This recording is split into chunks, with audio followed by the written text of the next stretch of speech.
ಸುಮ್ಮನೆ ಒಂದು ಸಣ್ಣ ಕಥೆ. ಒಂದು ಗ್ರಾಮದಲ್ಲಿ ರಾಮು ಎಂಬ ಯುವಕ ಇದ್ದ. ಅವನು ತುಂಬಾ ಗಟ್ಟಿಯಾಗಿ ಕೆಲಸ ಮಾಡುತ್ತಿದ್ದ, ಆದರೆ ಅವನಿಗೆ ಯಾವುದೇ ಸಂತೋಷ ಸಿಗುತ್ತಿರಲಿಲ್ಲ. ಒಂದು ದಿನ ಅವನು ಹಳ್ಳಿಯ ಹೊರಗೆ ಇರುವ ಒಂದು ಹಳೆಯ ಮರದ ಬಳಿ ಹೋದ. ಆ ಮರವು ತುಂಬಾ ಎತ್ತರವಾಗಿತ್ತು ಮತ್ತು ಅದರ ಕೆಳಗೆ ಒಂದು ಸಣ್ಣ ಕುಳಿ ಇತ್ತು. ರಾಮು ಆ ಕುಳಿಯನ್ನು ನೋಡಿ ಆಶ್ಚರ್ಯಪಟ್ಟ. ಅವನು ಕುಳಿಯೊಳಗೆ ಏನಿದೆ ಎಂದು ನೋಡಲು ನಿರ್ಧರಿಸಿದ. ಕುಳಿಯೊಳಗೆ ಇಳಿದು ರಾಮು ಒಂದು ಸಣ್ಣ ಪೆಟ್ಟಿಗೆಯನ್ನು ಕಂಡ. ಅದನ್ನು ತೆರೆದಾಗ ಅದರಲ್ಲಿ ಒಂದು ಹಳೆಯ ಪುಸ್ತಕ ಇತ್ತು. ಪುಸ್ತಕದಲ್ಲಿ ಬರೆದಿದ್ದು, ಸಂತೋಷವು ನಿನ್ನ ಹೃದಯದಲ್ಲಿದೆ, ಅದನ್ನು ಹುಡುಕಬೇಡ.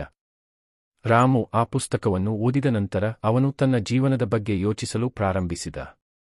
ಅವನು ತನ್ನ ಕೆಲಸವನ್ನು ಮಾಡುತ್ತಿದ್ದರೂ ಅವನು ತನ್ನ ಸುತ್ತಲಿನ ಸುಂದರವಾದ ವಸ್ತುಗಳನ್ನು ಗಮನಿಸಲು ಪ್ರಾರಂಭಿಸಿದ.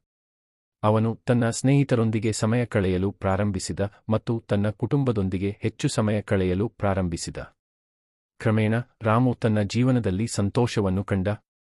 ಅವನು ಅರ್ಥಮಾಡಿಕೊಂಡದ್ದು, ಸಂತೋಷವು ಹಣ ಅಥವಾ ಸಾಧನೆಗಳಲ್ಲಿ ಇರುವುದಿಲ್ಲ, ಬದಲಾಗಿ ಅದು ನಮ್ಮ ಹೃದಯದಲ್ಲಿದೆ ಎಂಬುದು.